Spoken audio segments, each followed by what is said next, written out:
January 17, 1944, northern France, 14:23 hours. The winter sun hung low over the frost-hardened roads of the Pas de Calais, casting long shadows across the column of vehicles that stretched like a metal serpent through the bare countryside. Oberleutnant Friedrich Hartmann rode in the second truck, his breath forming small clouds in the frigid air that crept through gaps in the canvas covering. The convoy moved with practiced discipline, 23 trucks carrying ammunition, fuel, replacement parts, and men toward the coastal fortifications that Hitler had decreed would be the Atlantic Wall's spine. The rhythmic rumble of engines created a hypnotic drone, punctuated by the occasional crunch of ice beneath tires. Hartmann had made this journey 11 times before. He knew every village, every crossroad, every copse of winter-bare trees that lined the route. In his coat pocket, he carried a letter from his wife in Stuttgart, describing their daughter's 4th birthday. He had not yet found time to read it. The sound came first as a distant whisper, a mechanical hum that seemed to emanate from everywhere and nowhere. Then it grew, a thunder rolling down from the pale sky, building in intensity until it overwhelmed the engine noise, the wind, the beating of hearts. Hartmann looked up through the gap in the canvas just as the first silver shape broke through the low cloud cover. It came diving at an angle that seemed impossibly steep, growing larger with terrifying speed, and the recognition hit him like a physical blow to the chest. P-47 Thunderbolts. 4 of them. 6 of them. 8. The sky was suddenly full of them, and they were coming down like predatory birds, and there was nowhere to run.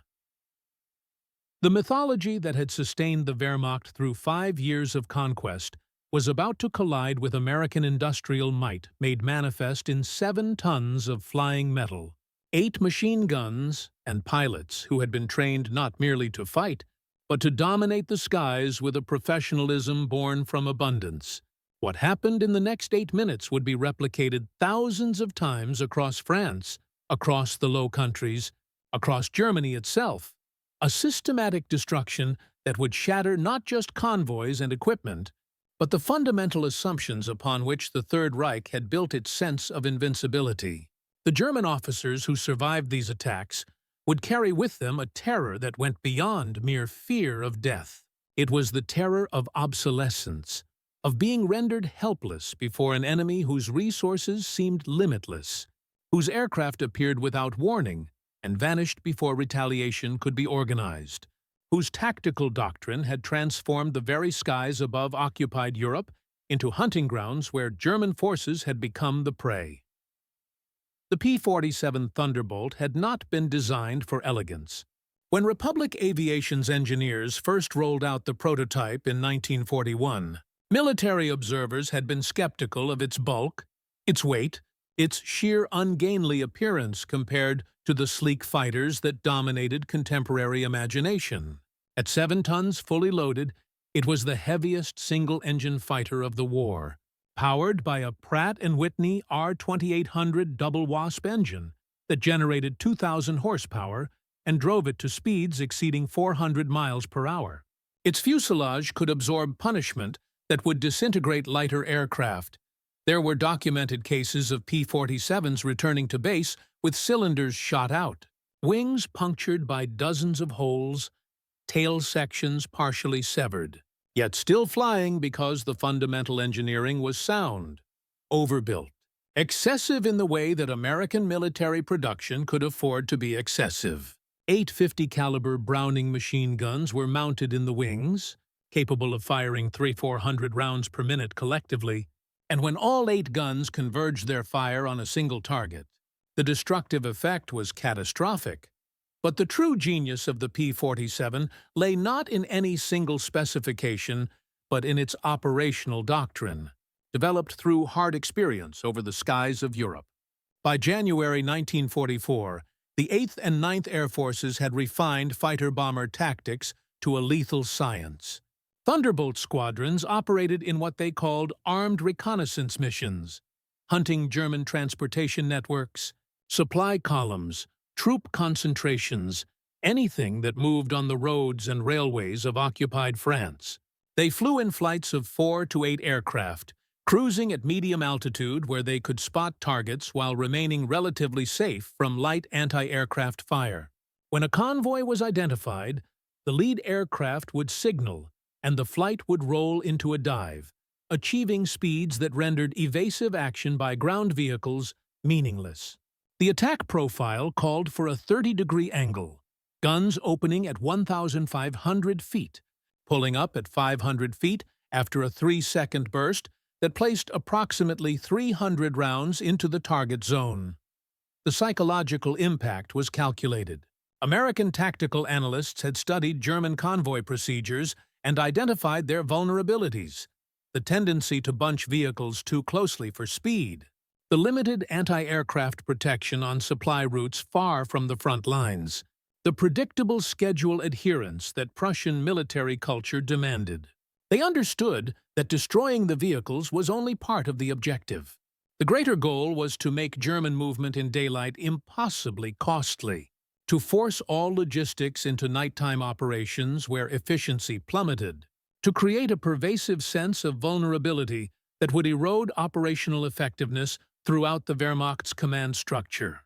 Every destroyed convoy meant delayed supplies, but more importantly, it meant officers who began to question whether orders could be executed, whether promises of reinforcement could be trusted, whether the systematic coordination that had carried German armies to the gates of Moscow could function in an environment of absolute enemy air superiority.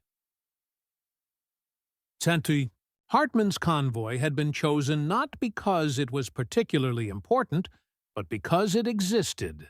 Because it was moving on a French road in daylight in January 1944, which meant it had already violated the first principle of survival in the post-D-Day environment, though D-Day itself still lay 5 months in the future. The preparatory air campaign had already transformed France into a killing ground. The Wehrmacht's logistics officers had attempted to adapt.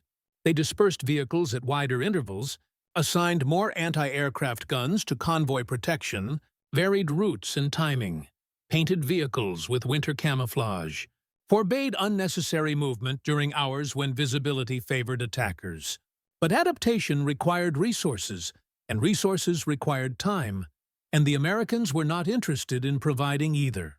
For every German countermeasure, there were 10 American aircraft, 100 American pilots rotating through missions, 1,000 American mechanics keeping the machines flying, 10,000 American factory workers producing replacement parts, 100,000 American citizens whose taxes funded the industrial engine that made it all possible.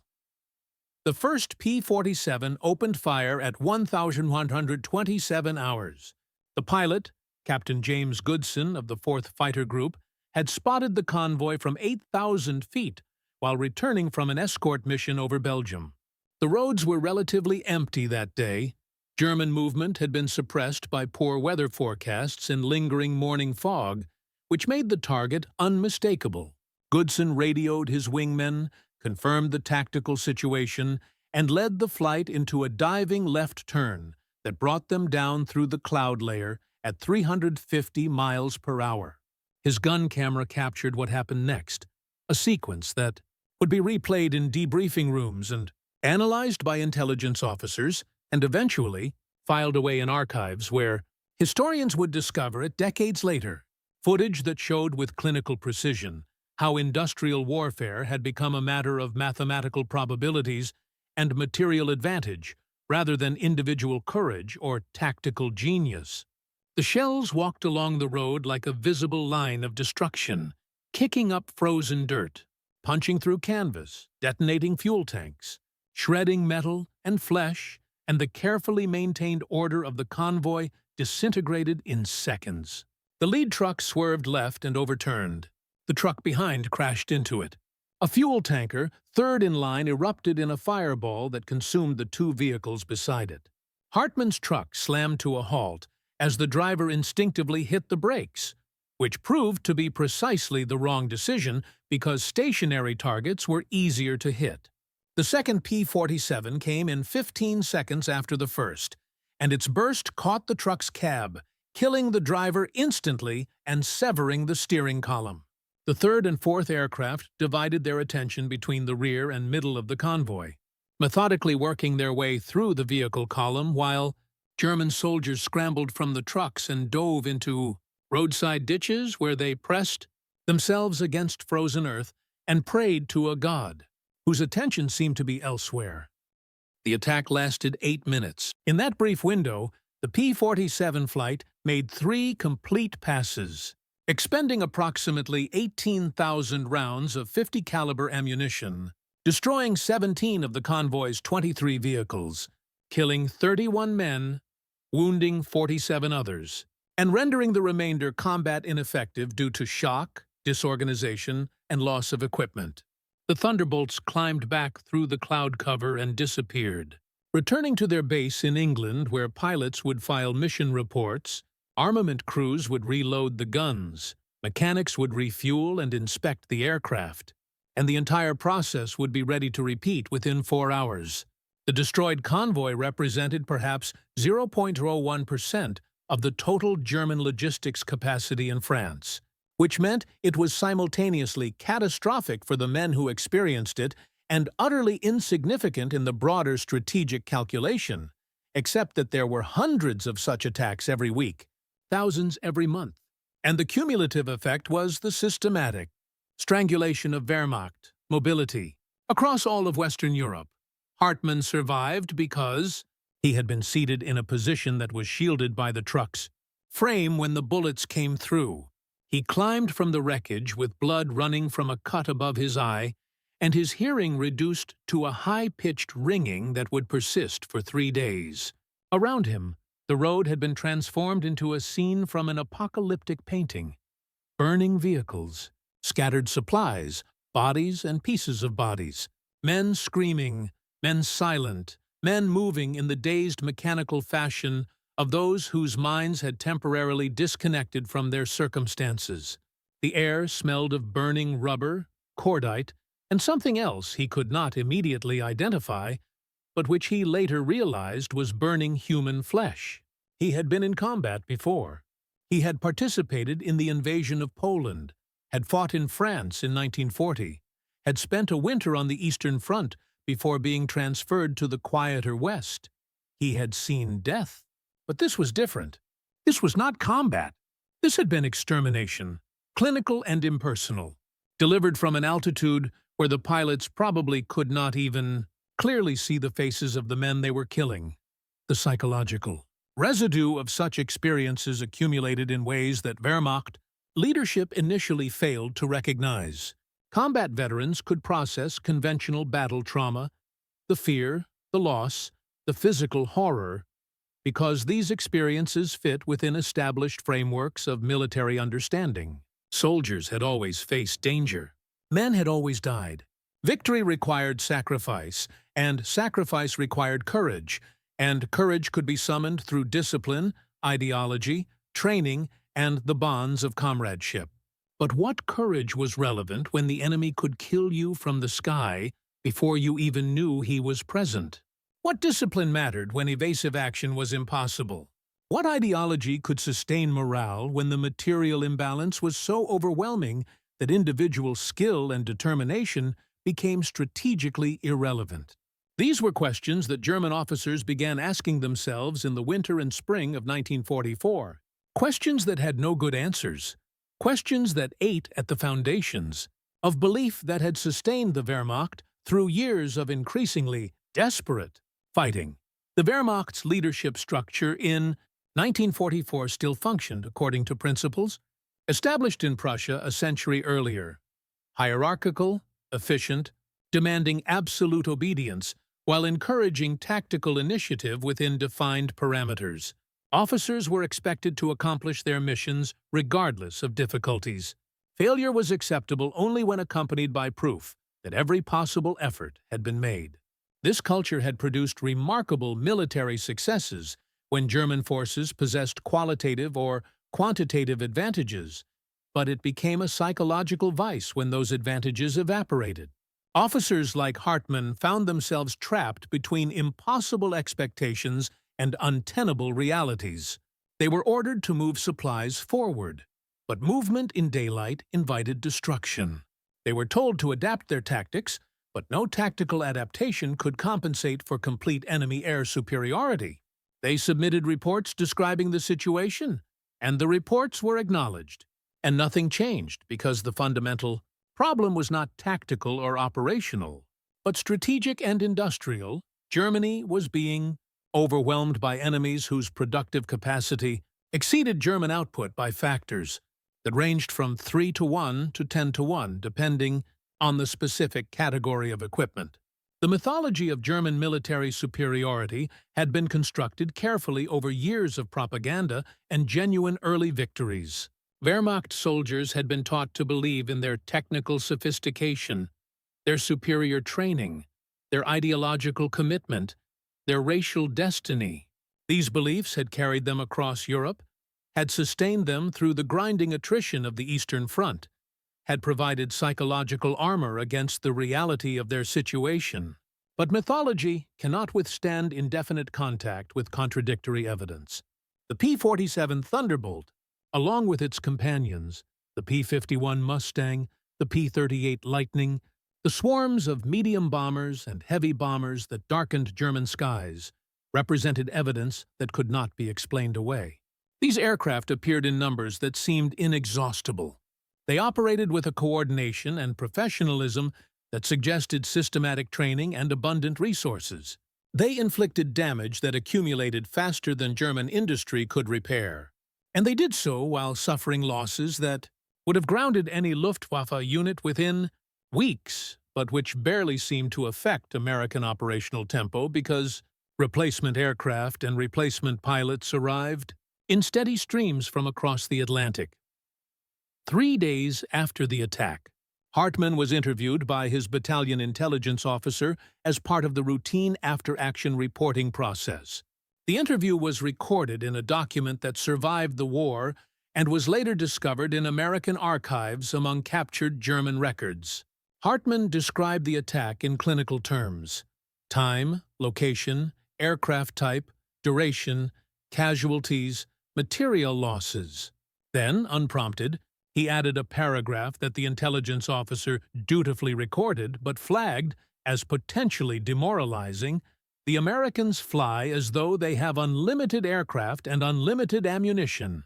They attack targets that would not justify the risk if resources were constrained. This suggests their resources are not constrained.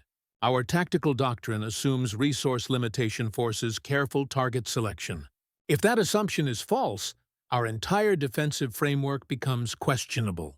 We cannot defend everywhere. They can attack anywhere. This is not a sustainable situation. The intelligence officer forwarded the report up the chain of command with a notation that similar observations were appearing, with increasing frequency from units across France. The report reached the desk of General Feldmarschall Gerd von Rundstedt, commander of German forces in the West, who read it, recognized its implications, and filed it away because there was nothing to be done about it. Rundstedt understood that Germany was losing the war of production.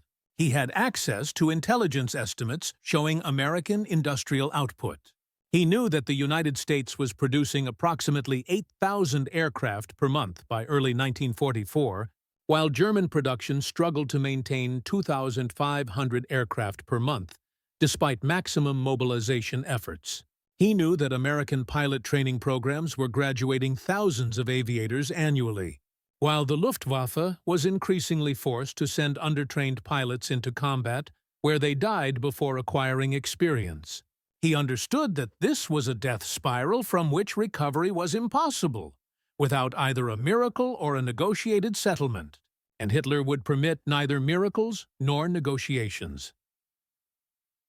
The P-47 Thunderbolt became, in the consciousness of German soldiers who survived its attentions, more than a weapon. It became a symbol of American excess, American abundance, American indifference to loss ratios that would paralyze Wehrmacht operations. German soldiers told stories about Thunderbolts, probably apocryphal but believed nonetheless, of pilots who would empty all their ammunition into a single truck just because they could.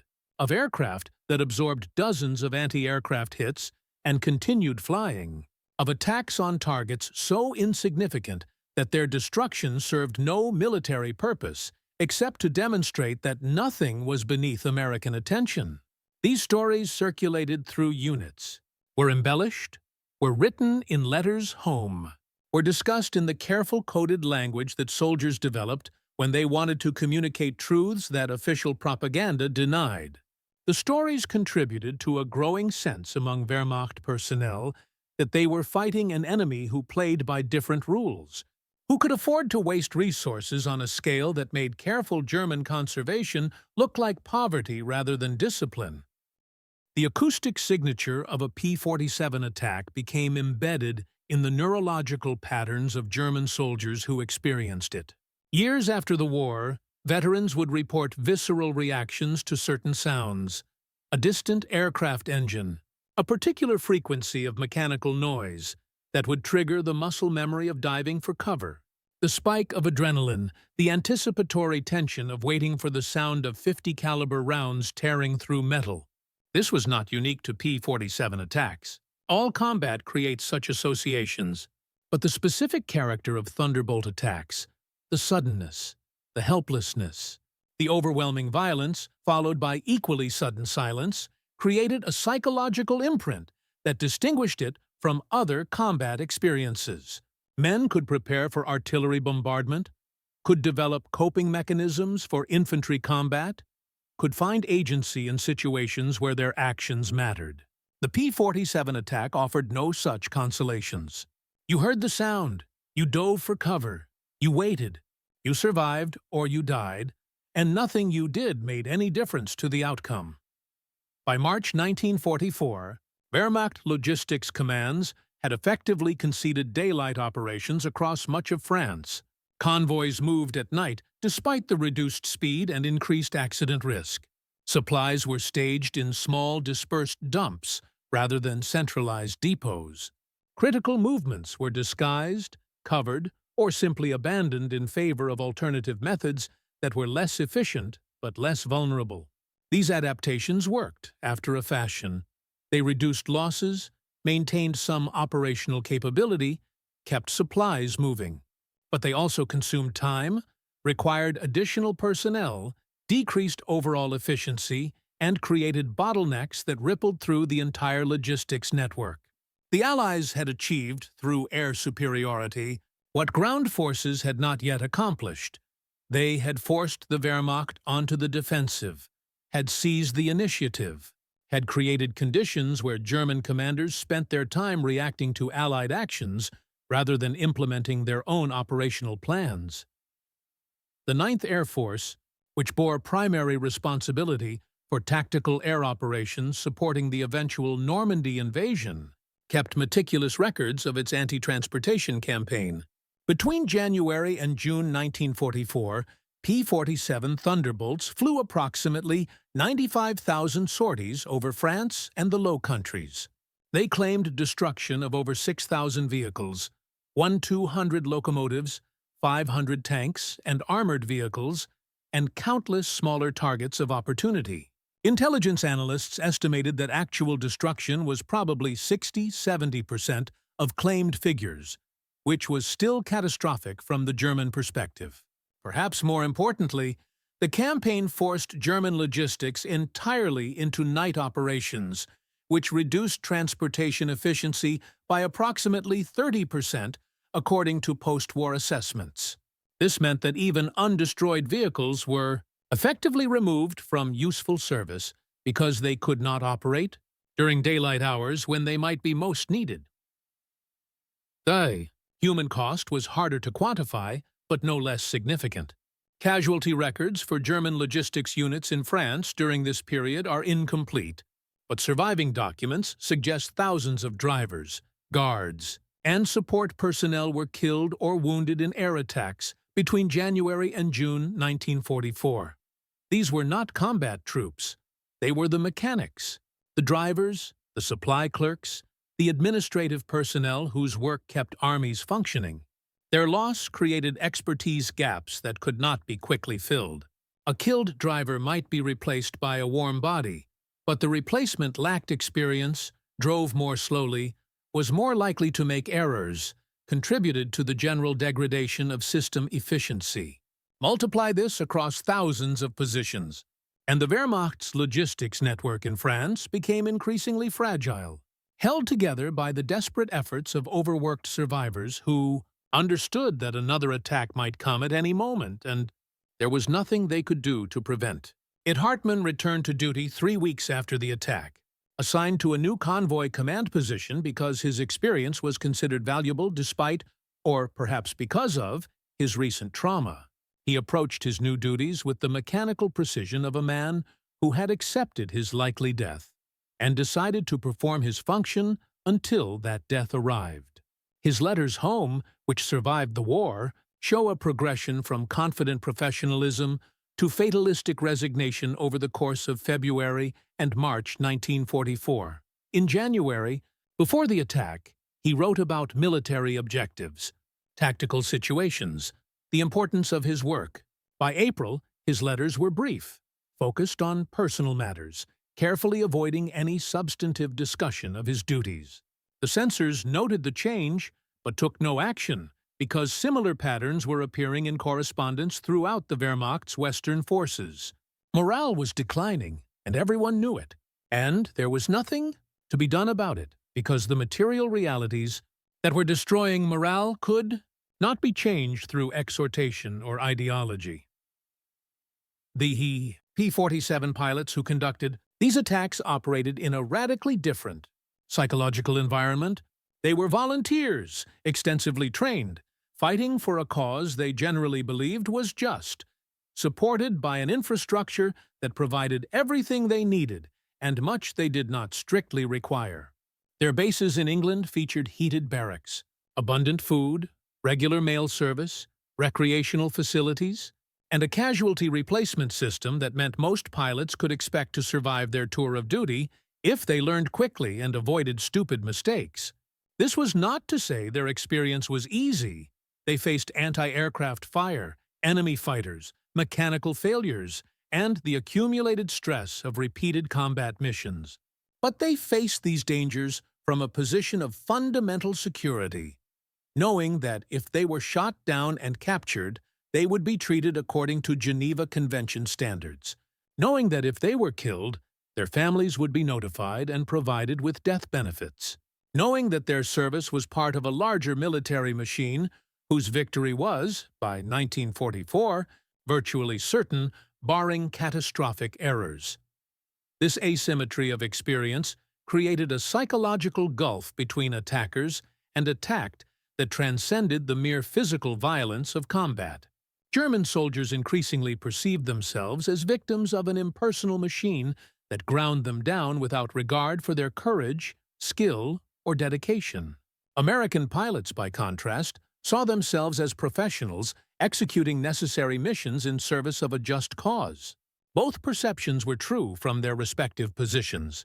The tragedy, if one wished to identify tragedy in a war filled with tragedies, was that individual German soldiers like Hartmann were not personally responsible for the regime they served, were often horrified by its crimes, were trapped by circumstances beyond their control in an institution whose defeat was both necessary and devastating.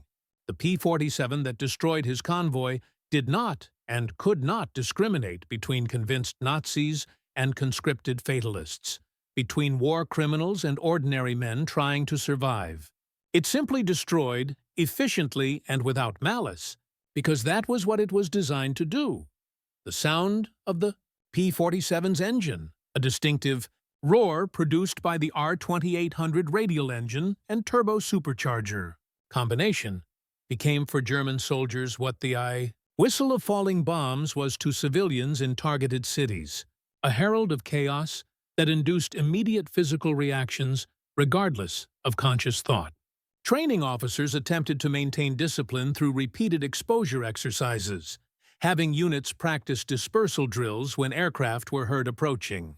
These exercises were moderately successful in reducing casualties when attacks actually occurred, but they could not eliminate the fundamental fear response and they contributed to a general exhaustion as units remained in constant states of heightened alertness that made rest impossible and degraded performance across all tasks.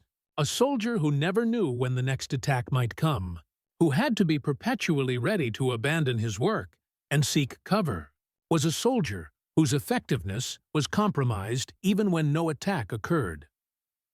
In late April 1944, Hartmann's convoy was attacked again. This time, he was better prepared. He had learned to watch the sky constantly, to listen for the engine sound beneath all other noises, to position himself near cover wherever his duties required his presence. When the P-47s came diving through broken clouds, he was off the road and into a drainage ditch within seconds, pressed flat against mud and ice water, while machine gun rounds stitched patterns across the convoy.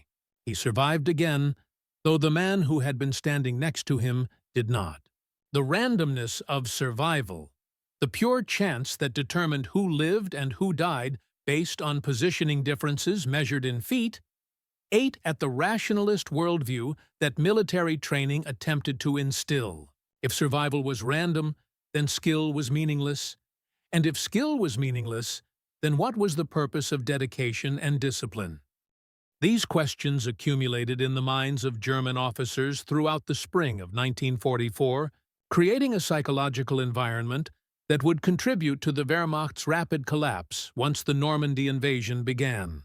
An army that doubts its capacity to achieve its objectives is an army poised for defeat, not because its soldiers lack courage, but because courage alone cannot compensate for material disadvantage of the magnitude that existed by mid-1944.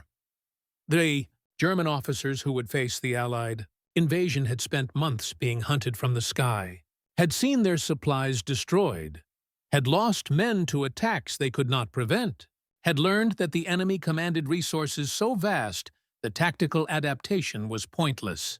This knowledge did not prevent them from fighting.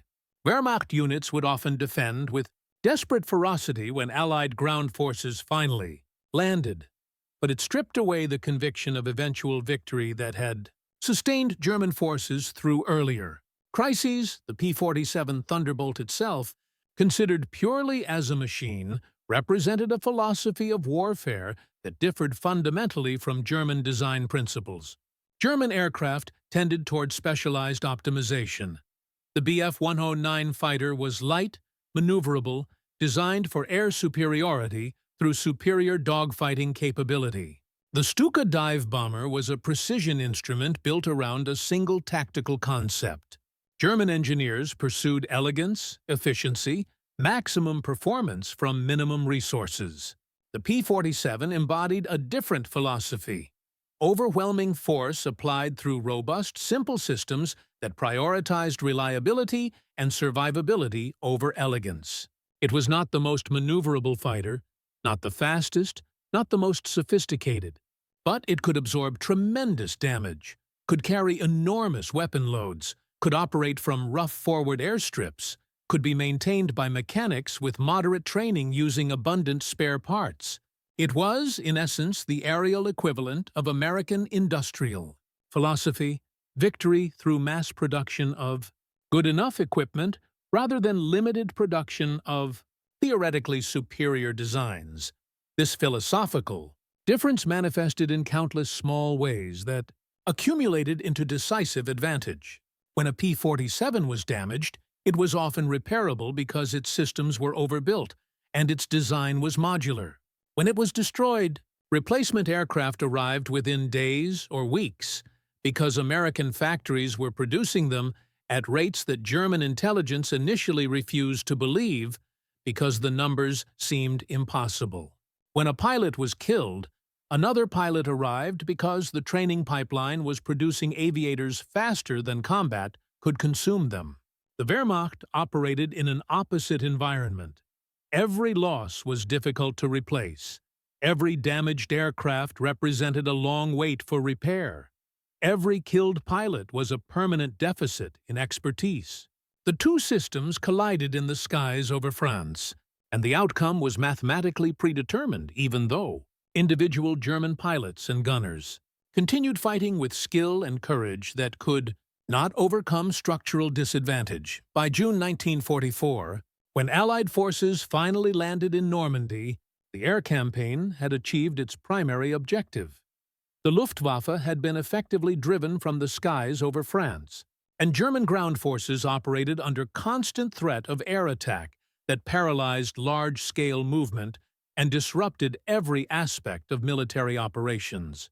The Wehrmacht's tactical doctrine had been predicated on mobility, rapid concentration of forces, swift exploitation of breakthroughs, flexible response to enemy actions. All of this required movement, and movement was suicide under Allied air superiority. German units were forced to remain dispersed, hidden, inactive during daylight hours, which meant they could neither reinforce threatened sectors rapidly nor mass for counterattacks that might have disrupted the invasion during its vulnerable early phases. Hartmann witnessed the invasion from a rear area supply depot, where he had been transferred after his second convoy attack. He watched the sky fill with Allied aircraft, fighters, bombers, transports towing gliders, and understood with absolute certainty that Germany had lost the war. Not would lose, had lost. The outcome was determined, and everything that followed would be merely the working out of consequences. He would survive the war, would be captured in August 1944 during the Allied breakout from Normandy, would spend 2 years in a prisoner-of-war camp in Kansas, where he would be treated with a correct formality that contrasted sharply with his expectations, and would return to Germany in 1946 to find his home destroyed, his wife and daughter relocated to a refugee camp, his country occupied and divided. He would live until 1983, long enough to see Germany rebuild, to see his daughter graduate from university, to see the Wirtschaftswunder transform the ruins he had returned to into a prosperous democracy. He would rarely speak of the war, but when he did, the story he told most frequently was about the January day when the P-47s came diving through the clouds, and he understood, in the seconds before diving for cover, that everything he had believed about German military superiority was a lie that reality was in the process of violently correcting. The P-47 Thunderbolt would continue operating throughout the war, eventually flying over 500,000 combat sorties in all theaters, claiming over 11,000 enemy aircraft destroyed, losing approximately 3,500 aircraft in combat. Its loss rate, less than 1% per sortie, testified to the robustness of its design and the quality of pilot training. It would be retired shortly after the war, replaced by jets that rendered propeller-driven fighters obsolete, and most examples would be scrapped or sold to foreign air forces. A few would survive in museums where they would be preserved as artifacts of a particular moment in technological history. Visitors would walk past them, would read the placards explaining their specifications, would perhaps reflect briefly on the industrial capacity that produced 15,000 examples of a 7-ton fighter aircraft in less than 4 years, and would move on without fully grasping what the existence of such a machine had meant to the men who faced it from the ground. The terror that German officers felt when P-47s appeared in the sky was not the simple fear of death that all combat induces. It was a more profound terror rooted in the recognition that they had become obsolete, that their training and courage and tactical skill were irrelevant variables in an equation dominated by industrial output and resource allocation. This was a uniquely modern form of terror, possible only in an era when warfare had become industrialized to such a degree that individual human qualities mattered less than national productive capacity.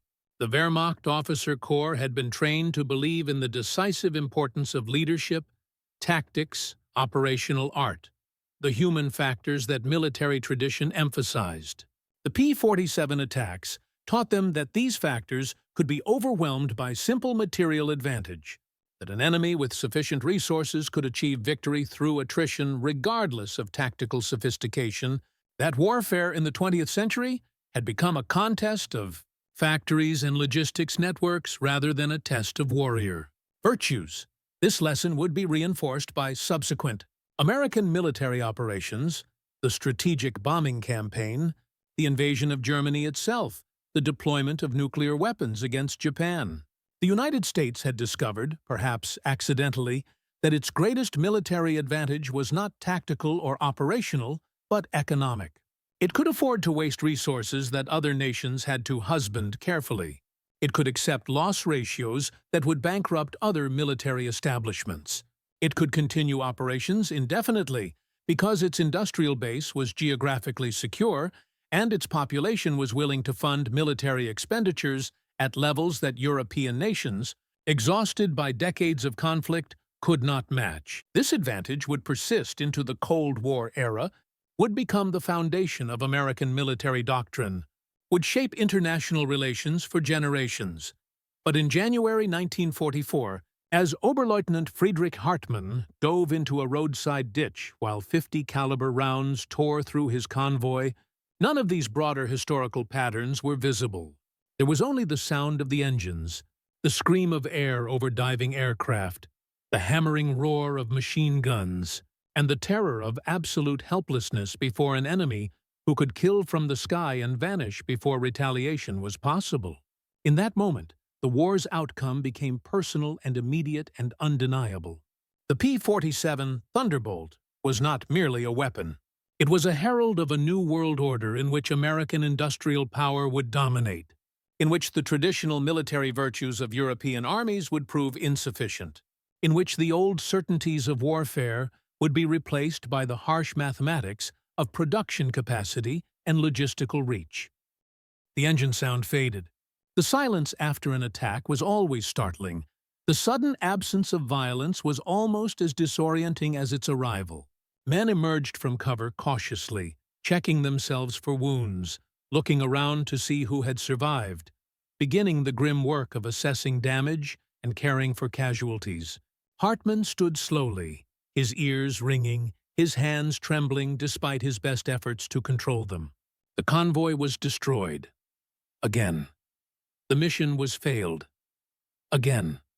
Tomorrow, there would be another convoy, another attempt to move supplies forward, another opportunity for American aircraft to demonstrate their supremacy. And the day after that, and the day after that, until the war ended, or until he died, whichever came first. Above the battlefield, the P-47s climbed back toward England, their mission complete, their gun cameras recording footage that would be reviewed and filed and eventually forgotten. The pilots would land, would report successful mission completion, would eat a hot meal and sleep in warm beds, and wake to fly again. The machine would continue its work, grinding down the Wehrmacht day by day, sortie by sortie, until resistance became impossible, and the Third Reich collapsed under the accumulated weight of its material disadvantages. This was not glory. This was industrial warfare in its purest form, efficient, impersonal, overwhelming. The P-47 Thunderbolt had not won the war through any single dramatic action, but through the cumulative effect of thousands of routine missions that destroyed the enemy's capacity to resist. It had transformed the European sky into American territory, where German forces moved only at great risk and where every daylight hour became an opportunity for destruction. Hartmann would remember the sound of those engines for the rest of his life, would carry it with him through captivity and repatriation, and the long, slow work of rebuilding a shattered nation. In quiet moments, decades later, he would hear that sound again in his memory and feel the old fear return, the helplessness, the certainty that he was facing something against which no defense was possible. And he would remember what he had learned in those terrible seconds before diving for cover, that modern warfare was no longer a contest between armies, but between economies, that courage and skill could not overcome industrial might, that the nation which could produce 8,000 aircraft per month would inevitably defeat the nation which could produce only 2,500. This was the lesson written in fire and steel across the roads of France in the winter and spring of 1944. This was the truth that the P-47, Thunderbolt carried in its wings as it dove. Through the clouds, guns hammering, herald of an American century built on abundance, technology, and the systematic application of overwhelming force.